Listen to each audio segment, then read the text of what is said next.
We all want things, don't we? We all want things. I guess, maybe I don't want too much. Although my wife would say there's a few things I buy that are a little silly, but we all want things. Do we save for it? Or we borrow for it? I had someone the other day that wanted something and said, in 10 years I want to do this.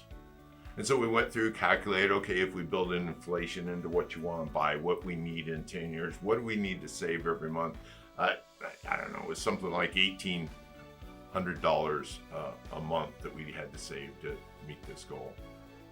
And his answer to me was, well, I'll think about it. And I love I'll think about it answers because that tends to mean we aren't going to do it. The vast majority of the time, that's what happens. The procrastination wins. That's the biggest enemy we have in success is procrastination wins.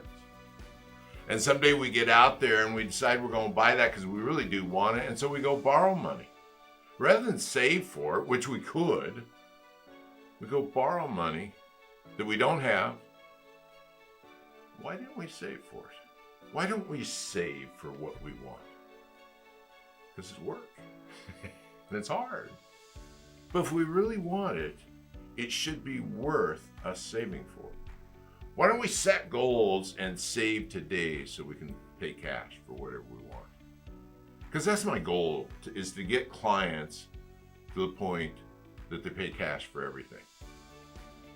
That we don't have debt. That's when I know we've hit financial nirvana. That's when I know we're bulletproof, although you're never bulletproof, but is when we save to spend rather than borrow to spend.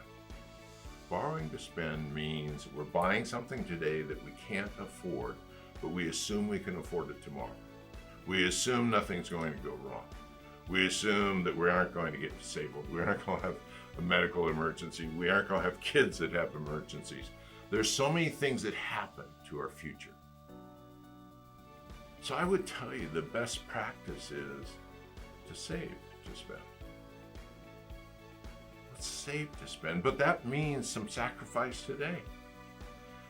If you really wanted that goal, let's sacrifice today. Rather than just put it off, I'll go borrow the money to do it. Which creates stress, which I think creates divorces, which creates a lot of problems in life. So if we could, let's practice saving to spend. If we can't afford it, let's put it off. If we want it, let's save. It's a good habit. It's a good life. It's a good way.